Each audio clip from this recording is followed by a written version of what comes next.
Muy buenas tardes, ¿cómo les va? ¿Me escuchan? Buenas, Julio, sí. Hola, sí se escucha. Vamos a ver si podemos compartir pantalla.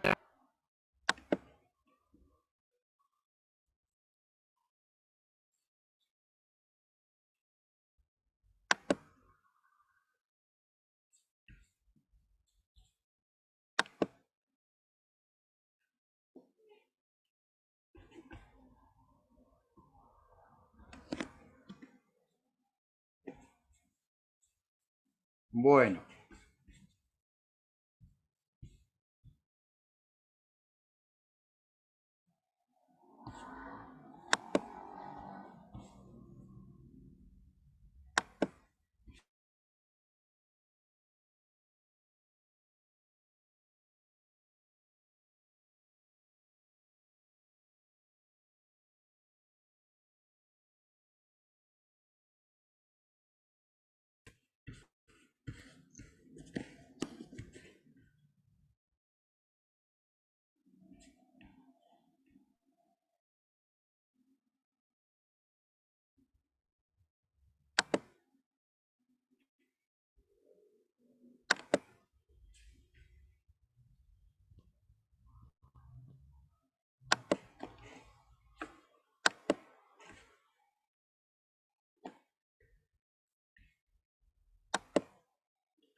bueno, veo que me escuchan y se ve bien, entonces.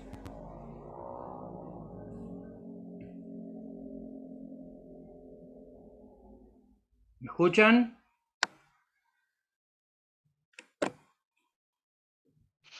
Sí, doctor, se escucha y se ve bien. Bueno, por fin, menos mal. Bueno, vamos a dar la unidad 8, el papel del Estado en la economía, y la ventaja que ahora van a poder copiar o van a poder tomar los apuntes que corresponden. Nos quedan 3 clases. Una va a ser esta, la unidad 8. Después, el lunes 13, les quiero comentar que vamos a comenzar a las 19, en virtud de que tengo que tomar examen en la Universidad Atlántida, Argentina, a las 16 horas. Son 5 estudiantes. Es probable que por ahí no se presenten algunos de los 5, pero ustedes que estén conectados a partir de las 18:30. Ni bien termine yo me vengo acá a mi departamento y ya conecto la notebook y arrancamos. Lo que pasa es que acá hay serios problemas de conectividad en esta zona y el problema que tengo es que me demora una cantidad hasta que finalmente puedo presentarles esto. Pero bueno, afortunadamente hoy estamos y me va a alcanzar 1 hora 10, 1 hora 15 para darles esta unidad. Bien, si ustedes se fijan en el programa, van a ver que ahí dice el papel del Estado en la economía. Y dice, vamos a correr un poquito más, ahí está, que en relación a las funciones e instrumentos del Estado para influir en la actividad económica, hay dos posturas. Están la postura de los socialistas, que dicen que el Estado debe intervenir regulando los mercados y asistiendo a las clases menos favorecidas. O sea, que el Estado va a reparar lo que no puede hacer la actividad privada. Y por otro lado, el liberalismo, donde sostiene que el Estado tiene que intervenir lo menos posible, dejando a los mercados actuar, aplicándose los principios de Adam Smith. Bien, esto lo hemos conversado muchas veces hemos hablado de La riqueza de las naciones, la obra de Adam Smith, escrita en 1776, y sabemos que para Adam Smith el libre juego de la oferta y la demanda y el encuentro en el mercado es lo que maneja la economía. Bien, o sea que tenemos dos posturas, dos posiciones ideológicas en relación a cómo debe manejarse el Estado en la economía. Bien, y yo continúo entonces poniéndoles ahí que vamos nuevamente.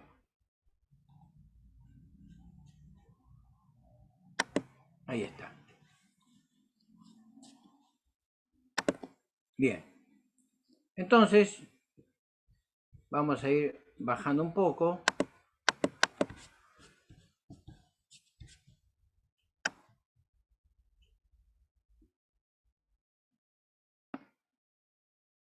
Y ahí tenemos entonces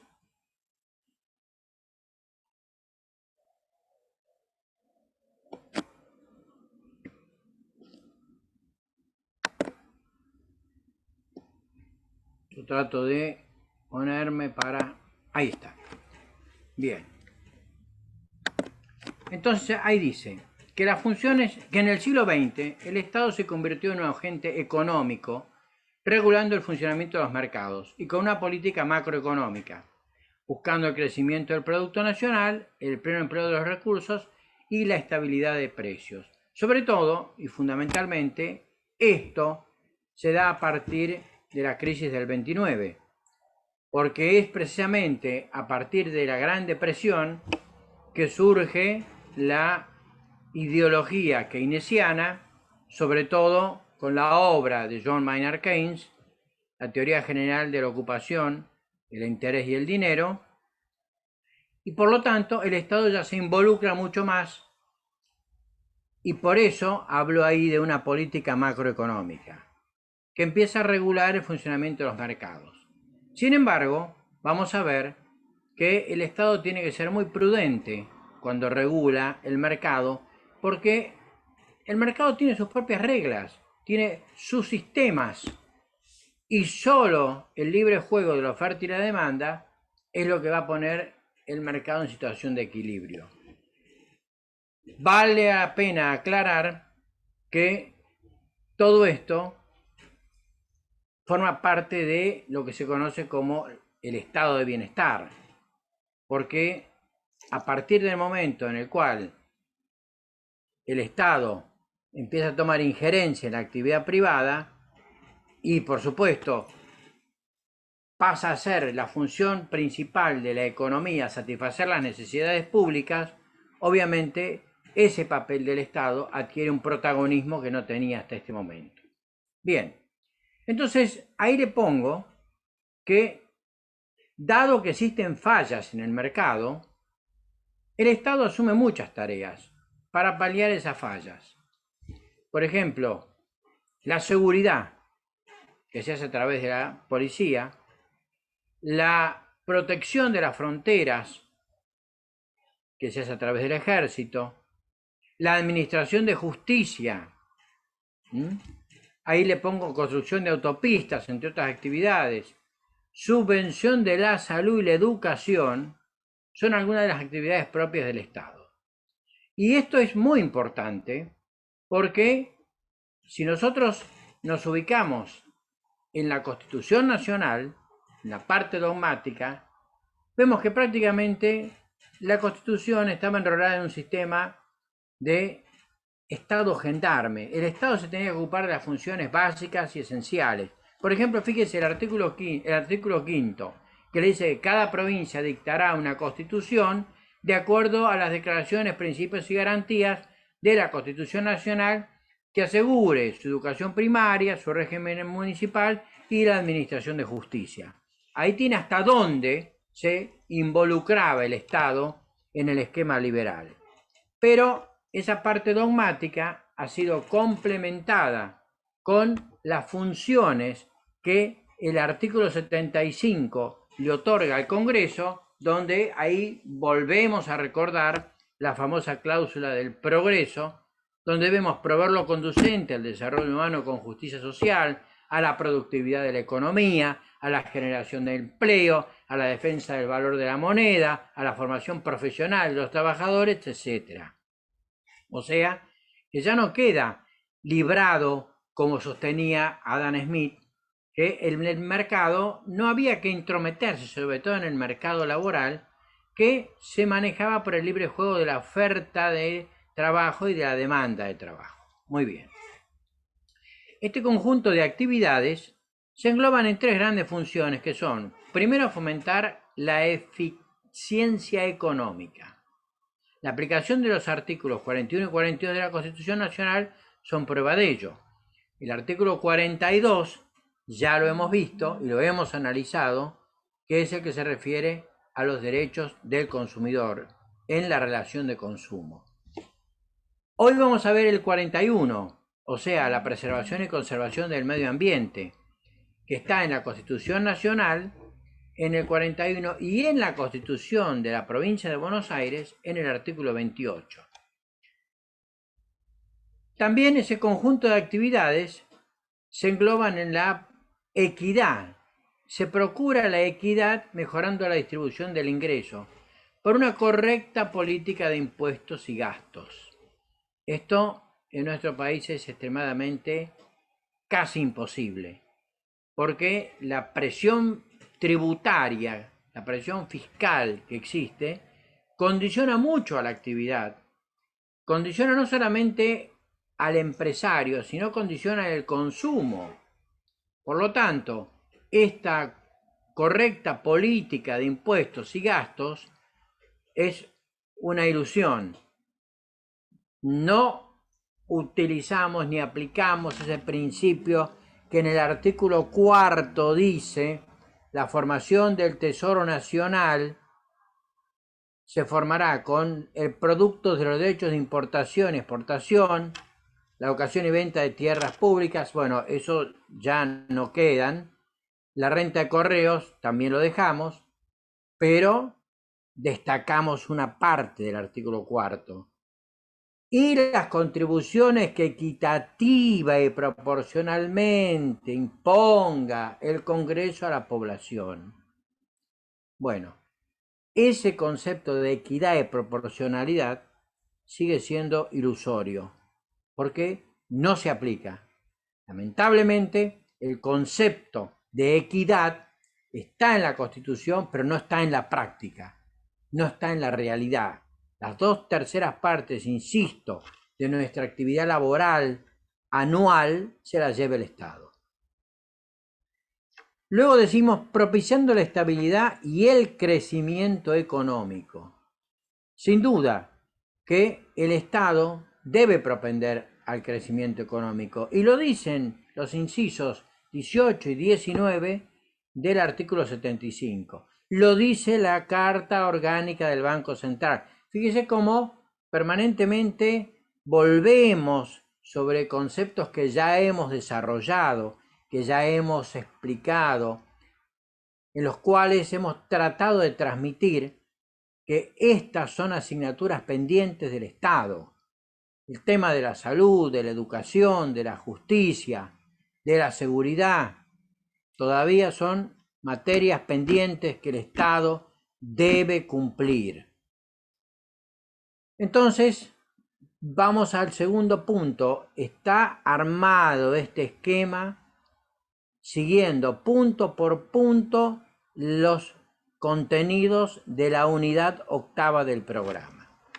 Bien, entonces, cuando hablamos de la eficiencia del mercado, somos bien concretos en hacer referencia a lo siguiente. Ahí tenemos.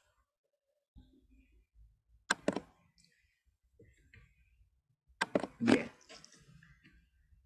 El Estado funciona, perdón, el mercado funciona, ojalá funcionara el Estado, pero tiene sus fallos o sus fallas, y ello atenta contra la eficiencia del mercado.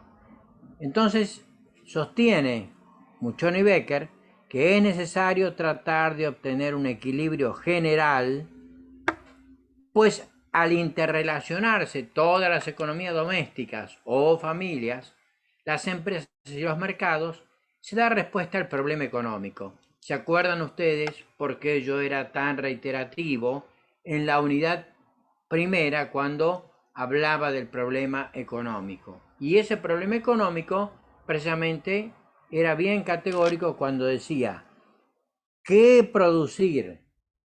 Es decir, definamos, seguimos con un modelo primario o tratamos de ir avanzando hacia un modelo de sector secundario, de la industrialización.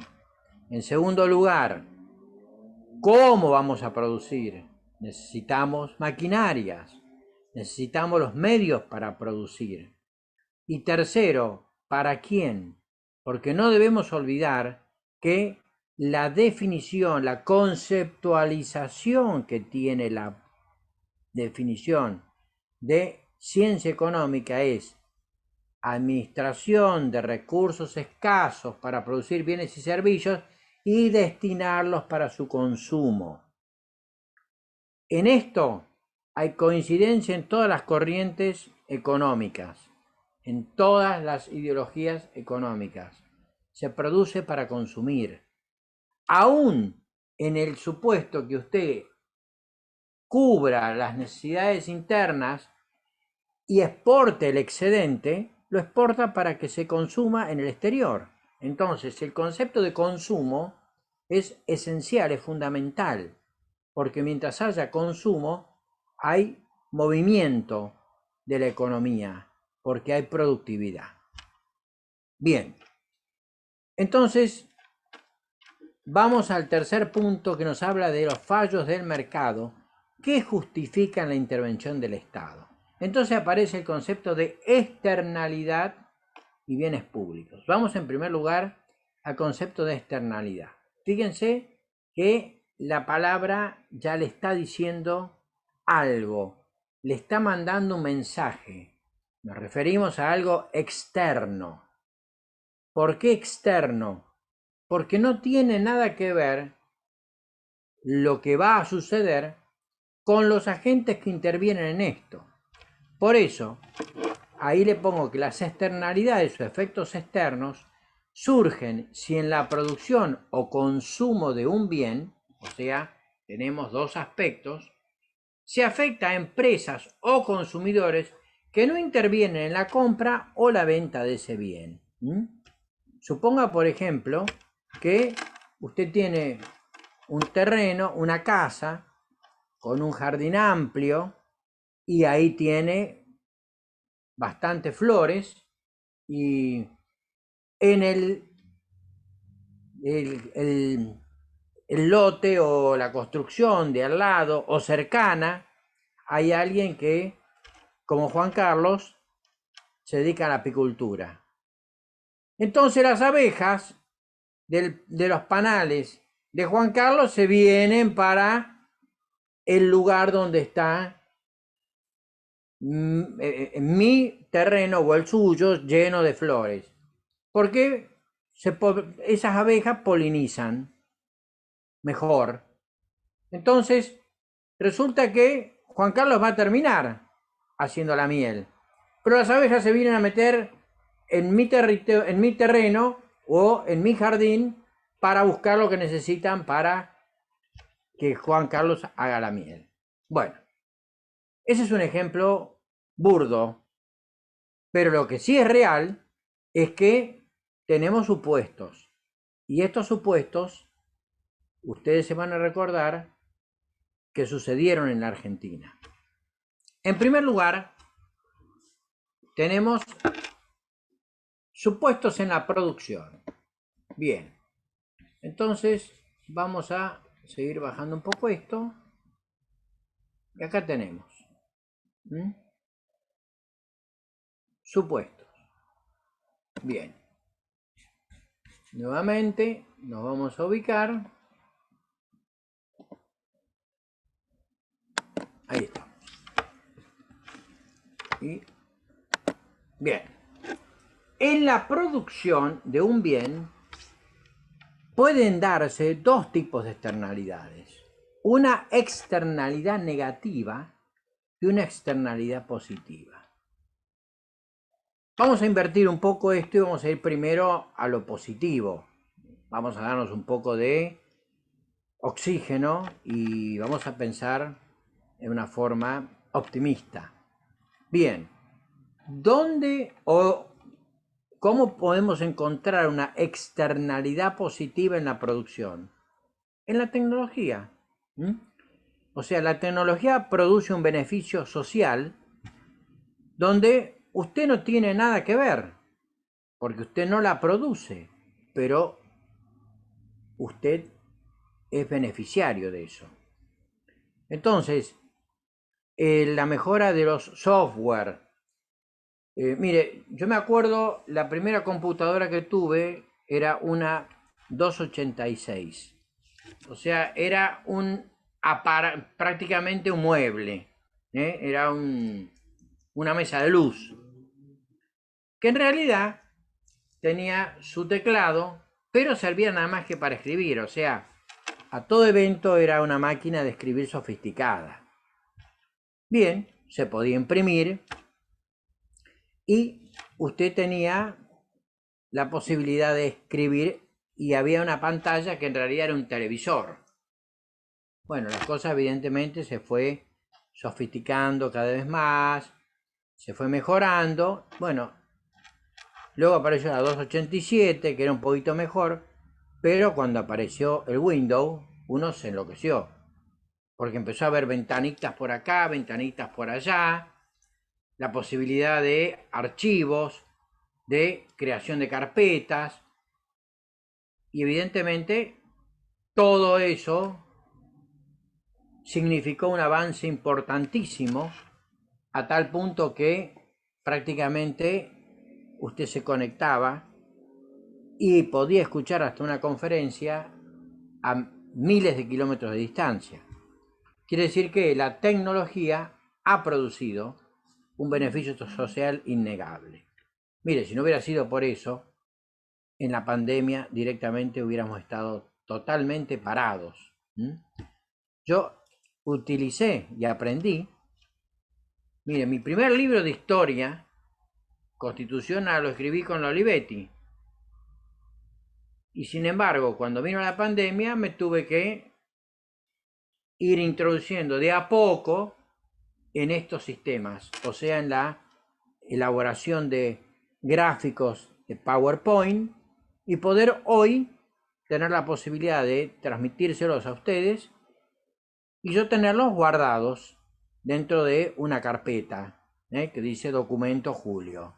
Bien, con lo cual, de esta forma, de esta manera, realmente nos damos cuenta que gracias a la tecnología, por ejemplo, en materia judicial, se va a terminar el papel y los cuartos llenos de expedientes y bueno, ahora está todo adentro de un archivo de computación, está todo adentro de una computadora.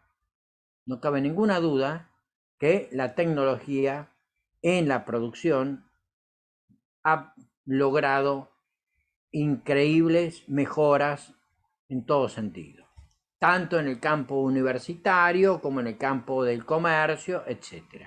Bien. Vamos a la externalidad negativa.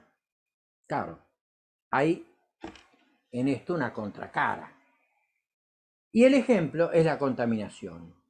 Y la contaminación se da y se dio en la Argentina en una situación en la cual entramos en conflicto con el Uruguay. Porque nuestro querido hermano país vecino, que en realidad en el año 1813, era una provincia de las Provincias Unidas del Río de la Plata, y también lo fue en 1824, hasta que termina la guerra con el Brasil y se acepta la independencia de la banda oriental. Entonces, en la época del gobierno de Mujica, se permitió que se instalaran dos papeleras. Una era española y otra era finlandesa. O sea, la española se retiró y se quedó la finlandesa en la localidad de Fraiventos. Entonces ahí la papelera Bosnia empezó a producir todo diversas variantes de papel, pero echaban sus desperdicios al río Uruguay, con lo cual afectó grave y seriamente a la ciudad de Gualeguaychú, que comenzó a hacer marchas porque eso afectaba el turismo que iba a Gualeguaychú, pero además porque el Uruguay es un río que, como el Paraná, tienen una población ictícola muy, muy interesante, o sea, hay peces que son propios de esas aguas y que también empezaron a sufrir seriamente. Aparecían cardúmenes de peces muertos debido precisamente a los desperdicios de la papelera Bosnia. Bien, antes de seguirles contando qué sucedió, es interesante saber que esto está contemplado hoy, actualmente, en el artículo 41 de la Constitución Nacional. Antes de hablar del artículo 41, les voy a decir que el problema enfrentó seriamente el gobierno argentino, que en ese momento estaba en manos del pingüino santacruceño, y por el otro lado lo teníamos a Mujica, que entre los dos no llegaron a ningún acuerdo. Bosnia siguió produciendo y la cuestión terminó en la Corte Internacional de La Haya, pero con un fallo muy original que terminó diciendo que dejaba librada a ambos países que resolvieran sus problemas de la forma más armónica posible. Obviamente que esto no se solucionó. Bosnia sigue produciendo en Fraiventos y el tema de la contaminación no solamente se da allá, lo tenemos acá en Mar del Plata. Mire, yo viví toda la vida en el puerto, hice la primaria y si bien la secundaria la hice en el centro, pero vivía en el puerto y le puedo asegurar que bastante lejos de la banquina, bastante lejos de algunas fábricas como la Campañola, que están en la calle Edison, o sea, en 12 de octubre y lo que hoy se llama Padreduto, que era Magallanes, y le puedo asegurar que era imposible estar del olor nauseabundo que impregnaba todo el puerto, que prácticamente pasaba la calle Juan B. Justo, en virtud de que las fábricas de pescado que producían harina de pescado tiraban sus desechos ahí nomás. O sea, ni siquiera se preocuparon por la conservación y preservación del medio ambiente. Nadie hablaba de eso. Hasta que Argentina adhirió a la Convención de Kioto, que estableció la necesidad de que en el mundo se preservara y conservara el medio ambiente.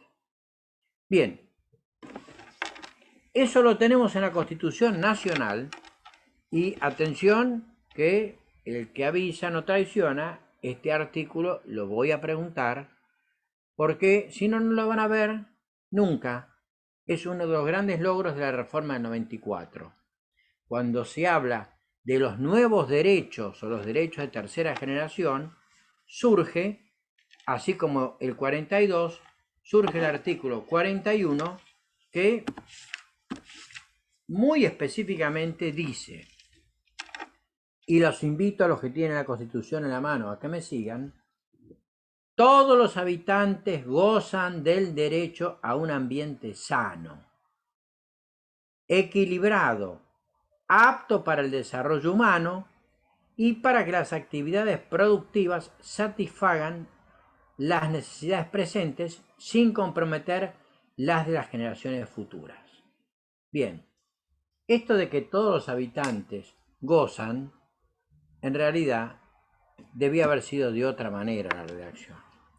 Debía haber sido, todos los habitantes de la nación deben gozar, porque no gozamos nada de un ambiente sano, y no le cuento cuando usted toma la ruta para Santa Clara y pasa por el lugar donde está obras sanitarias. Mire, a mí me gustaba mucho salir en bicicleta por la bicisenda y dejé de hacerlo porque era imposible pasar por esa zona. Dejé de ir para ahí y empecé a ir para el sur. Pero yo me pregunto, no solamente se trata de eso, de la contaminación de las empresas, se trata de la concientización que tiene que haber en el habitante. Cuando decimos que hay bolsitas de color verde y bolsitas de color negro, o bolsitas de color verde y bolsitas de color blanco, es porque se trata de algo muy importante, que es el reciclado de aquellos bienes que se utilizan para conservar otros. Por ejemplo, las gaseosas, el vidrio, todo eso debe ser puesto en bolsitas amarillas. Todavía no hay conciencia de la importancia que tiene la preservación y conservación del medio ambiente. Entonces, ese artículo 41 establece que los habitantes, yo lo voy a leer así, debemos gozar de un ambiente sano, equilibrado, apto para el desarrollo humano y para que las actividades productivas satisfagan las necesidades presentes sin comprometerlas de las generaciones futuras.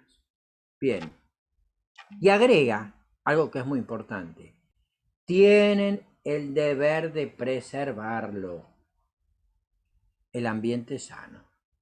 Entonces, por eso se llama preservación. Y ahora vamos a cómo sigue. El daño ambiental generará prioritariamente la obligación de recomponer, según lo establezca la ley. Con lo cual está diciendo que si usted origina un daño en el ambiente, yo vivía, antes de separarme, en un chalet ahí en Caisamar, y cuando llega el verano empezaba a ver unos charcos de agua impresionantes que cruzaban toda la calle, porque algunos habitantes de algunas casas de por ahí desagotaban sus piletas de natación para llenarlas con agua nueva. Bueno, eso no es razonable. Es decir, acá hay algo que es muy importante. El daño ambiental debe ser seriamente castigado. Vaya usted a alterar ese ambiente en cualquier otro país del mundo y vas a tener problemas muy serios y problemas con la justicia. Dice, las autoridades proveerán a la protección de este derecho. Escuche esto. A la utilización racional de los recursos naturales. Lo que le está queriendo decir es, tengamos un uso racional del agua. Tengamos un uso racional de el gas. A ver qué ha pasado. Bien, acá volvemos. Tengamos un uso racional de los recursos naturales. Bien, continúa el artículo diciendo: a la preservación del patrimonio natural y cultural y de la diversidad biológica y a la información y educación ambientales. Fíjese, volvemos otra vez a lo mismo. Educación. Así como en el 42 se habla de la educación para el consumo, acá se habla de la educación ambiental. Eso quiere decir que cuando termine el verano, o antes, mucho antes, ya en el mes de enero, empezamos a ver que las playas son una cantidad de desperdicios que no deberían ser, porque hay tachos de basura para que usted ponga lo que tiene que poner. A mí que me gusta salir a caminar el sábado a la mañana o el domingo a la mañana y voy por la costa, hay botellas de cerveza, botellas de vodka, rotas en el piso. Todavía no entendemos la importancia que tiene la preservación del medio ambiente. Entonces, cuando acá hablamos de la utilización racional de los recursos naturales, la preservación del patrimonio, también esto le cabe al Estado, porque la preservación del patrimonio natural, y como dice muy bien acá el artículo 41, y cultural, se refiere a que en Mar del Plata no quedó nada. Lo que es el casco histórico de Mar del Plata, la Rambla Vieja afrancesada, ciertas casas, como por ejemplo era la Villa María, que hoy es un bingo en el centro de Mar del Plata. Diga que de casualidad tenemos la Villa Victoria, tenemos el Museo Mitre, tenemos la Villa Ortiz Basualdo, que es el Museo de Mar del Plata, pero se tiró abajo el Hotel Bristol, que era una joya de la arquitectura francesa en Mar del Plata. Entonces, hoy se está propugnando por la conservación del patrimonio cultural y natural. Bien. Dice, corresponde a la nación dictar las normas que contengan los presupuestos mínimos de protección y a las provincias las necesarias para complementarlas, sin que aquellas alteren las jurisdicciones locales. Y atención con la última parte, porque generalmente yo suelo preguntar, ¿cuál es la disposición de la Constitución Nacional que establece la prohibición de que entren al territorio nacional sustancias tóxicas o que puedan originar daño ambiental? Y precisamente la última parte del artículo 41 le dice: se prohíbe el ingreso al territorio nacional de residuos actual o potencialmente peligrosos y de los radioactivos. Y lamento decirles que en el sur China ha introducido, con la anuencia del gobierno respectivo de la Argentina, no ahora sino el anterior, no me refiero al de Macri, sino al otro, al que va más atrás, ha permitido la introducción de residuos que son radioactivos. Entonces, la Constitución dice una cosa y la realidad dice otra. Pues ese artículo 41 tiene su correlato en la Constitución de la Provincia de Buenos Aires, que yo he evitado darle artículos, pero que no podemos olvidar que tenemos una Constitución provincial.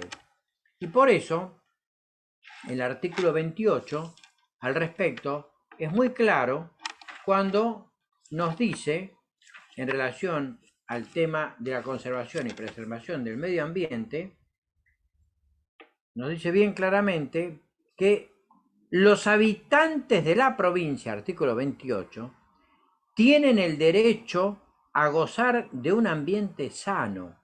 Esto es distinta a la redacción. Porque en la Constitución Nacional dice los habitantes de la nación gozan. Después dice ese derecho. Pero acá empieza diciendo los habitantes de la provincia tienen el derecho a gozar de un ambiente sano y al deber de conservarlo y protegerlo en su provecho y en de las generaciones futuras. La provincia ejerce el dominio eminente sobre el ambiente y los recursos naturales de su territorio, incluyendo el subsuelo y el espacio aéreo correspondiente, el mar territorial y su lecho, la plataforma continental y los recursos naturales de la zona económica exclusiva, con el fin de asegurar una gestión ambientalmente adecuada.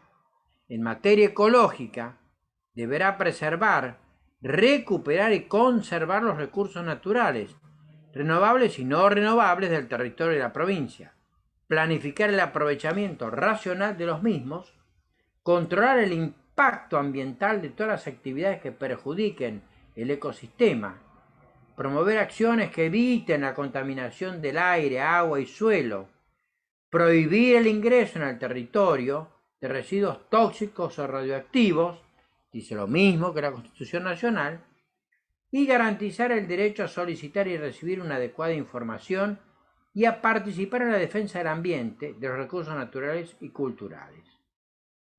Asimismo, asegurará políticas de conservación y recuperación de la calidad del agua, aire y suelo compatible con la exigencia de mantener su integridad física y su capacidad productiva, y el resguardo de áreas de importancia ecológica de la flora y la fauna.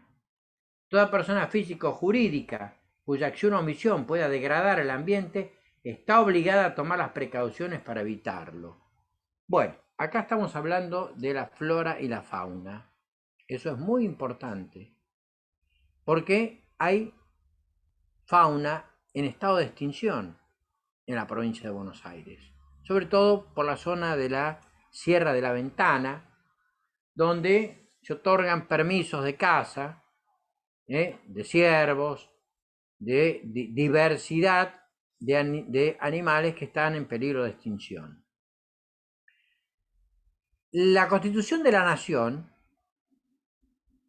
supera un poco a la de la provincia porque dice que quien origine un daño está obligado a repararlo. Y en la provincia no lo dice. En la provincia dice que quien origine un daño cuya acción o omisión pueda degradar el ambiente está obligado a tomar todas las precauciones para evitarlo. No me gusta la redacción. No me gusta tomar las precauciones. No. Vamos a lo concreto. El que origine un daño ambiental debe indemnizar como corresponde, sin perjuicio de las acciones penales que corresponda. Porque hay daños y daños.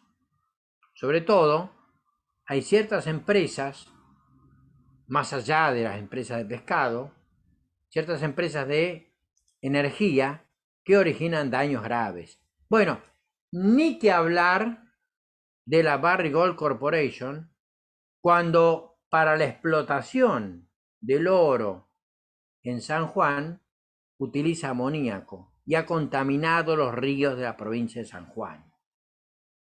Por supuesto que no le hace ni mella a Peter Monk, el gerente general canadiense de la Barrick Gold Corporation, ni tampoco a la empresa, porque van y pagan la multa que les pone el juez federal. Como manejan miles de millones de dólares, no les preocupa. Entonces siguen con la explotación del oro de la forma que se les ocurre y como quieren. No es así como se preservan las cosas. Es necesario tomar cartas en el asunto de otra manera. Bien, ahora vamos al consumo. Eso, lo que vimos recién, se refiere a la producción. Bien, vamos al consumo. En el consumo pueden darse dos tipos de externalidades. Una externalidad negativa, y como ejemplo de esto, el tabaco, que afecta al no fumador. Fíjese que hasta hace no mucho tiempo, hasta hace poco tiempo, incluso hasta en los aviones, en el respaldo para apoyar el brazo, usted levantaba una tapita y tenía un cenicero. Hoy está terminantemente prohibido, incluso hasta fumar en el baño de los aviones, porque suenan alarmas. Hoy hay zonas donde usted va a un restaurante y se preserva el ambiente diciéndole que si es fumador que se vaya a la parte trasera o al patio o salga afuera a fumar, pero adentro está prohibido. O sea, se ha avanzado mucho en esto, pero no fue fácil. Costó mucho que el tabaco, incluso usted ve que las marquillas de tabaco tienen la obligación de poner que el tabaco daña seriamente el organismo y por ahí le ponen el dibujo de un pulmón o de un cuerpo humano que está bastante deteriorado con motivo de la nicotina que tiene el tabaco. Bien, y una externalidad positiva en el consumo es la educación. Cuando hablamos de la educación para el consumo, cuando hablamos en el artículo 42, de la educación para la preservación del medio ambiente, bien, la educación mejora la sociedad. De eso no cabe ninguna duda. Lo que sucede es que hay que concientizar y preparar a quienes tienen que suministrar esa educación para que sea efectiva y para que llegue a todos lados. Hoy tenemos redes sociales, bueno, están los programas de televisión que hablan sobre esto y es obvio y evidente que la educación puede llegar a todos los hogares y sobre todo, fíjese, hasta en el mismo celular llega. Bien, seguimos, a ver cómo andamos de tiempo. Bien, 7, 19, 34. Tenemos tiempo para tratar algo muy interesante que viene a continuación.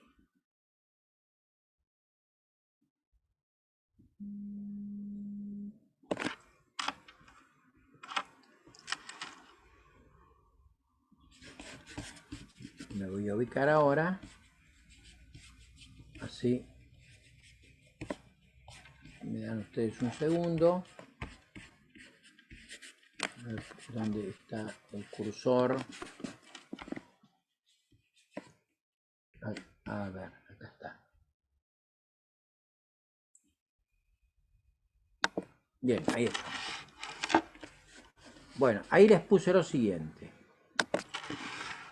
Casos de externalidad negativa en la producción de amplia repercusión que han originado contaminación, y ahí les puse. Las empresas papeleras en Fraiventos, Uruguay, sus vertidos perjudicaron el turismo en la ciudad de Gualeguaychú, que era lo que les había contado. Y la empresa minera Barrigol, sus vertidos de amoníaco, contaminó ríos de las provincias andinas. Bien. Bueno, dijimos que las fallas de mercado eran externalidades y bienes públicos. Bueno, los bienes públicos son un ejemplo de externalidad positiva, porque benefician de manera indivisible a toda la comunidad, independientemente de que los individuos lo compren o no. La educación y la salud son bienes públicos, en las que el costo de extender esos bienes a una o más personas es cero. O sea, un hospital que tiene, por ejemplo, 200 camas, si se compran 5 camas más, 10 camas más, el costo es insignificante en relación a lo que genera de beneficio, o sea, a la extensión del beneficio de una o más personas. Educación. Fíjese, la Facultad de Derecho han tenido que ampliar las aulas porque evidentemente ya está colapsada la facultad. Hay días que es casi imposible encontrar un aula Para mí es mucho mejor esto, porque si no estoy tratando de conseguir la posibilidad de un aula que tenga algo para colocar el pendrive y poder proyectarles esto. Entonces, se trata de 10 bancos por aula. Bueno, cuando existía el ASPO, o sea, el aislamiento preventivo obligatorio, y había que poner un banco sí, un banco no, un banco sí, un banco no. Bueno, afortunadamente eso se superó y hoy no está cerrada la facultad por eso, sino por otro problema, que precisamente tiene que ver con el gas. Bien, un tema muy interesante que ha avanzado el tema de las externalidades es el llamado los costes de transacción. Ahora voy a bajar un poco la pantalla porque vamos a analizarlo. Y ahí lo tienen muy bien. Perfecto. Entonces, volvemos nuevamente a ubicarnos en pantalla. Bien. Y vamos a sacar esto de acá. Entonces ahí decimos, nuevo planteo jurídico y económico del problema de las externalidades. ¿Cómo vamos a resolver la cuestión de la contaminación, por ejemplo? Bien, ahí esto lo he tomado de la obra Derecho Económico Constitucional del doctor Alberto Dalla Vía, que impecablemente hace un desarrollo que yo sinteticé al mínimo, para que ustedes no se enloquezcan mucho, pero sí sepan qué quiere decir esto de la tesis de Coase. En 1960 aparece la tesis de Coase. Ronald Coase elaboró un teorema sosteniendo que la cuestión se puede resolver por los mecanismos autorregulativos de la negociación del mercado entre los sujetos implicados en el problema de la externalidad. Aparece el concepto de derecho subjetivo negociable.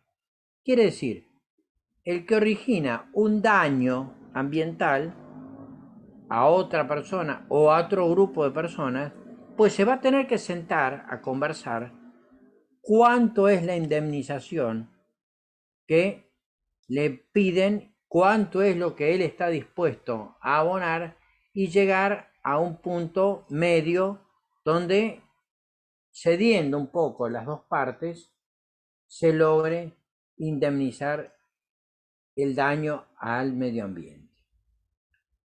Bien, y acá precisamente le pongo lo que ya estuvimos leyendo. La reforma del 94 incorpora el artículo 41 a la Constitución Nacional, consagrando la protección al medio ambiente. Pero algo muy interesante es esto.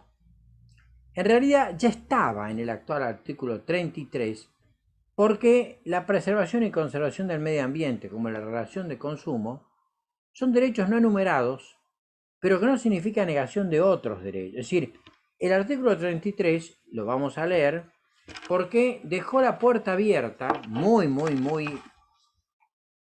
feliz la redacción de este artículo 33, porque establece expresamente las declaraciones, derechos y garantías que enumera la Constitución no serán entendidos como negación de otros derechos y garantías no enumerados, pero que nacen del principio de la soberanía del pueblo y de la forma republicana de gobierno. Impecable, impecable esto, este artículo 33. O sea, si bien en la parte general o dogmática de las declaraciones, derechos y garantías enumeramos una serie de derechos, de garantías, de declaraciones, eso no quiere decir que sea taxativo, que lo que no se enumera esté negado. Sobre todo porque así lo establece, dice bien claramente, la forma republicana de gobierno y el principio de la soberanía del pueblo. Esto es una maravilla, porque hablar de la soberanía es volver a los principios de mayo. Aquel cabildo del 22 de mayo de 1810, donde se debatía si seguía o no seguía el virrey, si el poder retrovertía o no en el pueblo, dijo Saavedra que no quepe duda que es el pueblo quien confiere autoridad o mando. Y eso fue el resumen, el broche de la impecable teoría explicada por el doctor Castelli, Juan José Castelli, cuando dijo que no existiendo el rey, dado que el pueblo le había entregado la soberanía al mandatario, al rey, para que gobierne, esa soberanía retrovertía en el pueblo, que la iba a otorgar a otro organismo. Y así nace la Junta Provisional de Gobierno. Entonces, fíjese qué significativo que es este artículo 33, donde recayendo en la soberanía del pueblo y en la forma republicana de gobierno, da la posibilidad que se abra cualquier derecho, aunque no esté enumerado. Y esto tiene su correlato en la jurisprudencia de la Corte Suprema de Justicia de la Nación, que venía refiriéndose al tema en el caso Saladeristas Podestá contra la provincia de Buenos Aires. En La Boca había muchos frigoríficos. Por ejemplo, estaba el frigorífico Anglo, el frigorífico Swift, y tiraban todo al riachuelo. Pues bien, se le advirtió a una empresa llamada Saladeristas Podestá que solucionar el problema, porque si no iban a ser seriamente multados y eventualmente hasta clausurados. Y los multaron seriamente. Entonces, Saladeristas Podestá le iniciaron un juicio a la provincia de Buenos Aires. ¿Y qué sucedió? Ahí le pongo, se suspendió la tarea de los saladeros que contaminaban el riachuelo. Esa decisión de la provincia terminó con los saladeros que estaban contaminando el riachuelo, la zona de La Boca, apelaron a la Corte Suprema de Justicia de la Nación y la Corte Suprema ratificó la decisión de la provincia. ¿Y basado en qué? Precisamente en ese artículo 33, que aunque no decía nada la Constitución de la conservación y preservación del medio ambiente, lo consideró como un derecho no enumerado, pero no negado. Bien, también cabe señalar, acá le pongo, en el mismo sentido, que la provincia de Buenos Aires trata esto en el artículo 28, con una diferencia muy significativa, como le dije, que mientras el artículo 41 establece que el daño ambiental generará prioritariamente la obligación de recomponer, según lo establece la ley, el 28 simplemente se dice que hay que tomar las precauciones para evitarlo. Yo creo que es mucho más feliz y mucho más categórica la redacción del artículo 41 de la Constitución Nacional que el del 28 de la provincia de Buenos Aires. Bien, bueno, y en estos 15 minutos que nos quedan, vamos a ir al último punto, y entonces nos vamos a referir al Estado y el nivel de actividad económica, efectos de impuestos y gasto público en el mercado de bienes y servicios. Y ahí termina la unidad. Bien. Nuevamente, vamos a volver. Y ahí nos estamos viendo. Y dice lo que yo les he escrito, lo siguiente.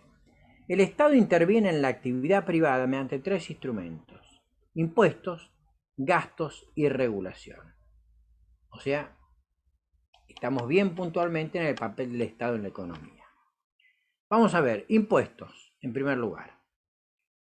Los impuestos sirven para hacer frente a los gastos públicos. El Estado establece impuestos y también el sistema tributario sirve para limitar actividades.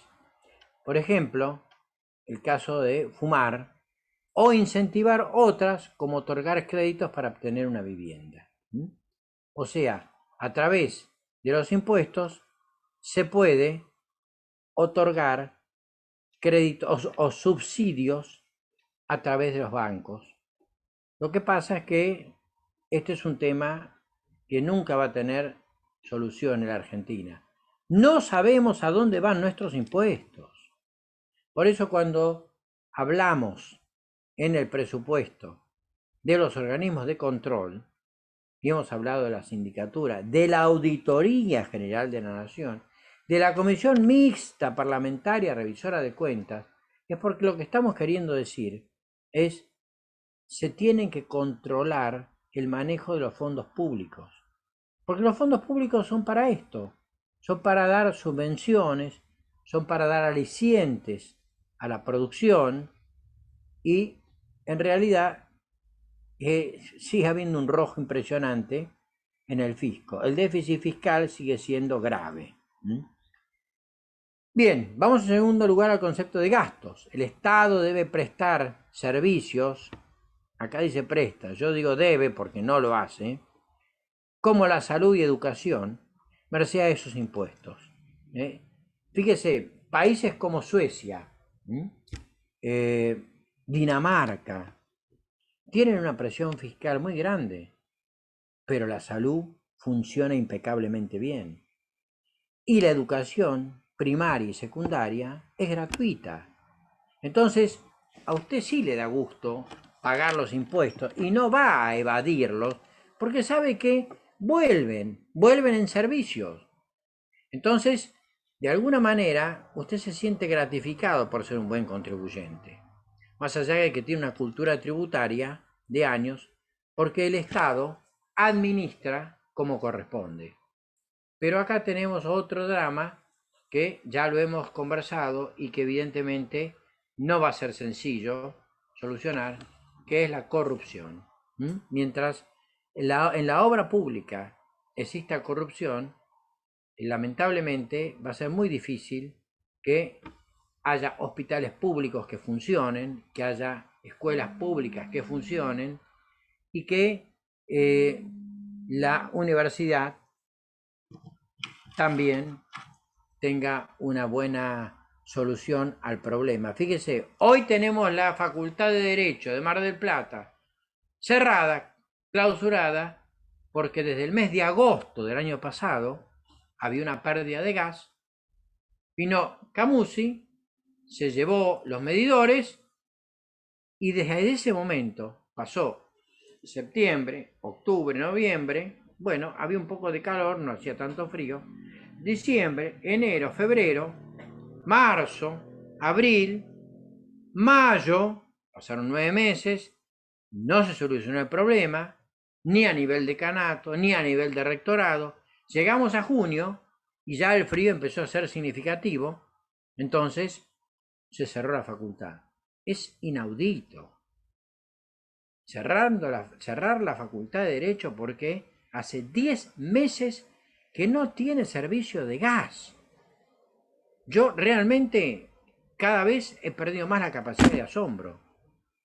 Entonces, si vamos a pagar los impuestos para que funcionen los servicios públicos, empecemos por entender que el nivel universitario, no digo que no lo sea el nivel secundario o primario, pero en este caso tenemos una facultad que hace 10 meses que tiene los medidores de gas desconectados.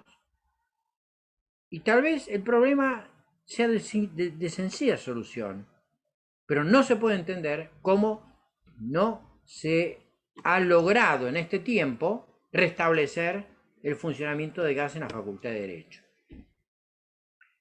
Bien, y finalmente, gastos. El Estado presta servicios, decíamos, como la salud y la educación, merced a estos impuestos, y regulación. es el control por parte del Estado para realizar o abstenerse de hacer ciertas actividades. El artículo 14 de la Constitución Nacional es un claro ejemplo de ello. Nunca se olviden de la redacción del 14. Todos los habitantes de la nación argentina gozan de los siguientes derechos conforme a las leyes que reglamentan su ejercicio. Es decir, esto se vuelve a ver otra vez cuando se habla de las finanzas públicas. O sea, existe el derecho a trabajar, ejercer toda industria lícita, existe el derecho a usar y gozar de la propiedad, existe el derecho de publicar las ideas por la prensa sin censura previa, existe el derecho de entrar, transitar, permanecer y salir del país, etcétera, etcétera, etcétera. Otros derechos que enumera la Constitución en el artículo 14, pero según las leyes que reglamentan su ejercicio. Entonces, con esto damos por terminado la unidad 8 y así es que nos queda nada más que la unidad 12 y un poquitito de la 13. En estos minutos que quedan voy a tratar de compartir pantalla para decirles algunos de los aspectos que vamos a ver en la unidad 12. Entonces, vamos a volver otra vez sobre la unidad 12. A ver.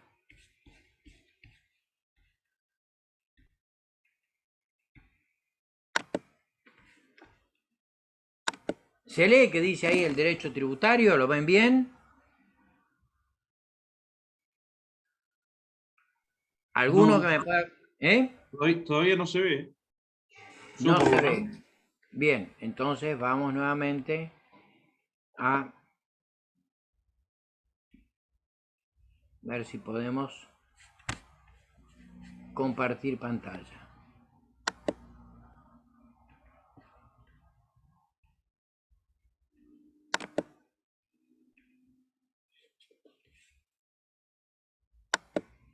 Bueno,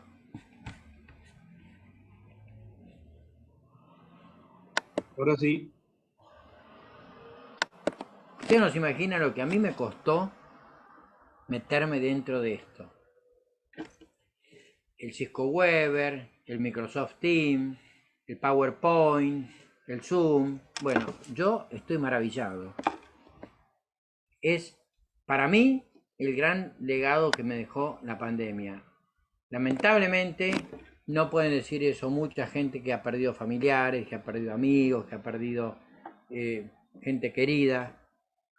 Pero en lo personal, yo también perdí gente conocida que quería muchísimo.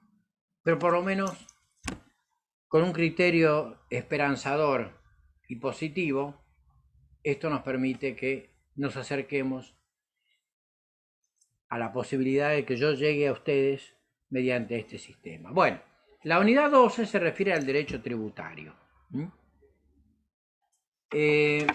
Quedan pocos, quedan 5 minutos, pero les voy a decir simplemente en una forma introductoria que vamos a hablar del derecho financiero y del derecho tributario, que ahora voy a hacer una pequeña...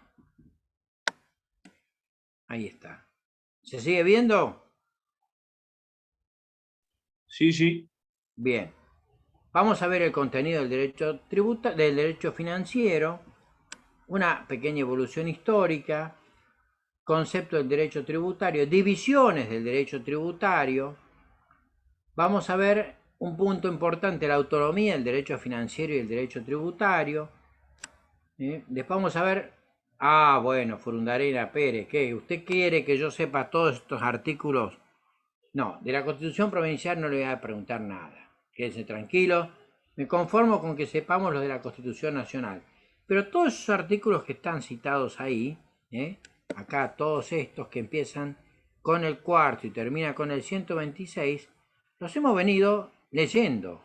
O sea, lo que me gratificaría profundamente y siento que se ha cumplido el objetivo de la cursada es que ustedes conozcan estos artículos de la Constitución Nacional. Fíjense que con esto yo me siento feliz, conforme y prácticamente le diría que la cursada ha resultado un éxito.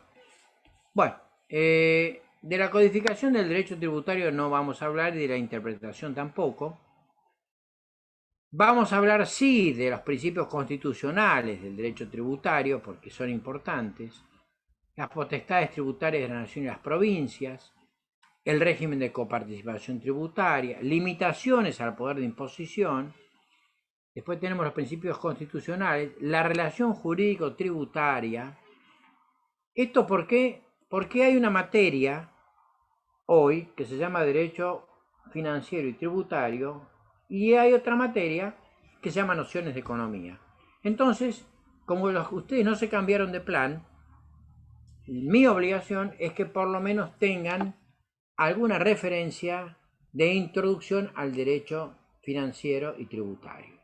Bueno, luego de lo que significa la relación jurídico-tributaria, que es la relación entre el Estado y el sujeto pasivo del impuesto, tenemos la obligación tributaria, luego vamos a ver cómo se extingue, una vez que usted paga, es el primer caso de extinción de la obligación tributaria.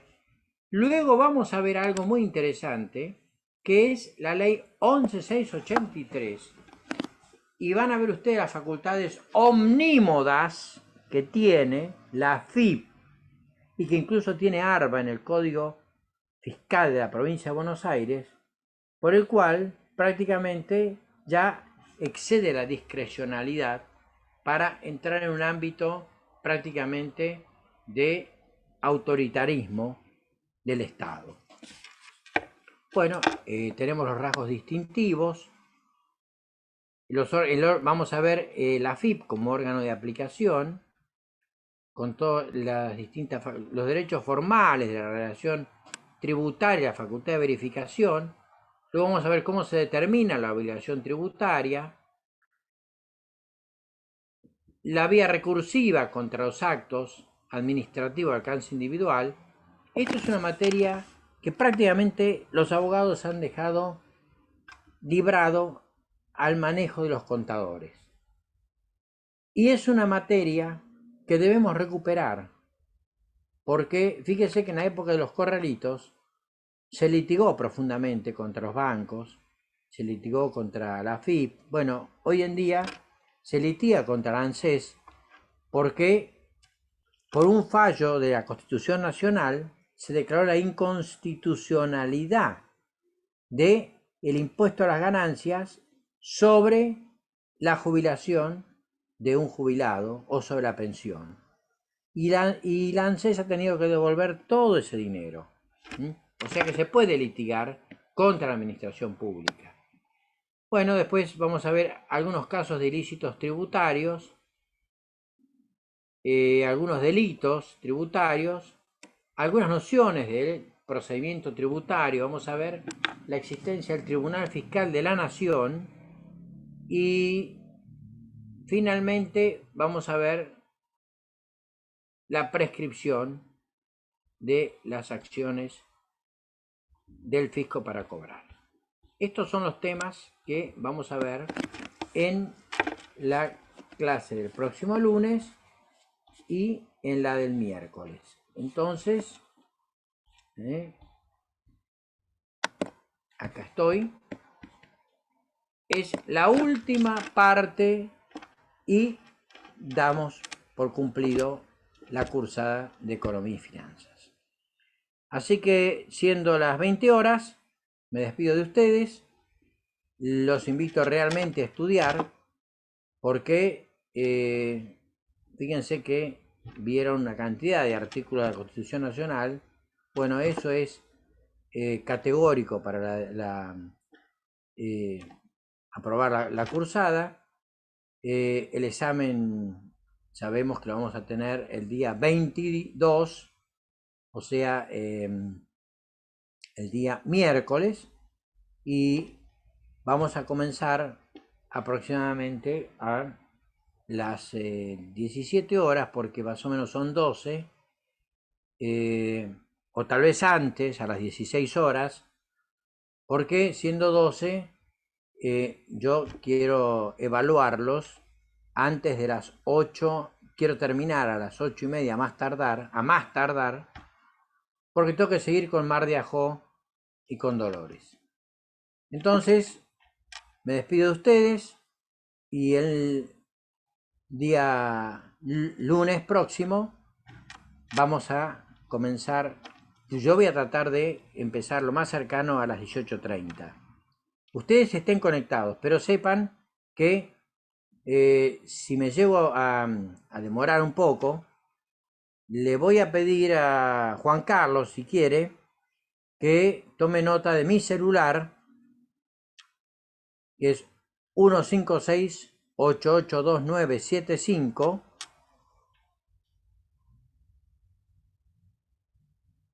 Juan Carlos, tome mi celular, 156, o cualquiera de ustedes, cualquiera de ustedes. Escriba alguno de los chicos. 156-882975. Y le pido que me llamen a las 18:20 o 18:15, así yo les digo cómo voy con el examen de la Universidad Atlántida. Para que no estén conectados a las 6:30 esperando media hora, pero si yo ya terminé les voy a decir, miren, ya terminé, estoy yendo para el departamento y ahí ya me conecto y comenzamos la clase a las 18:30. Si no, les digo, me falta un poco y comenzamos a las 19 horas. Entonces, ¿anotaron bien el número? A ver, alguien que me lo diga. Julio, anoté el número de teléfono. Te habla Victoria. ¿Quién lo anotó? Victoria. Victoria, bien, Victoria, entonces, cualquier cosa, usted me llama, 156-882975, es mi celular particular, y yo les voy a decir cómo voy avanzando. Bien, le hago una pregunta. ¿Esto es por la que clase que quieran. viene o por el día del parcial? ¿Cómo? ¿Esto es por la clase que viene o por el día del parcial? No, Los 18 no, es por la clase que viene. Bien. Y ahora le hago otra consulta. ¿El parcial va a ser modalidad? Se corta en cualquier momento, Así que Bien.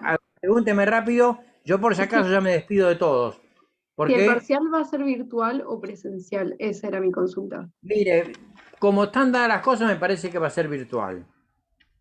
Bueno, No sé si va a ser presencial, porque evidentemente si las clases están siendo virtuales, yo estimo que también van a ser. Lo vamos a saber el próximo lunes o el próximo miércoles. Tenemos tiempo porque es el 22. bien. No, porque las disposiciones que habían mencionado del centro de estudiantes es que sería presencial, pero bueno, también hay Bueno, compañeros. si es presencial, Sí. perfecto. Sí, Si es eso es lo presencial, que te sí. decía. Bien, a las 16 horas estaríamos entonces en la Facultad de Derecho empezando a tomar. Si es presencial, perfecto, excelente, Bien. excelente. Estoy completamente de acuerdo que sea presencial y no virtual. Genial, Así que entonces. Ahí le yo aviso igualmente a mis voy a averiguar compañeros. por mi parte. Bueno, Gracias, Doc. como siempre es un gusto y no se olviden que el 25 en Dickens festejamos la culminación del curso. Estimo que no va a haber recuperatorio. Los invito a todos a que se presenten el día 22 y así podemos terminar la cursada con bombos y platillos. Bueno, Muchas gracias. que tengan muy buenas noches y que la Gracias. pasen bien. Hasta Chao, luego. gracias, hasta luego. Hasta luego.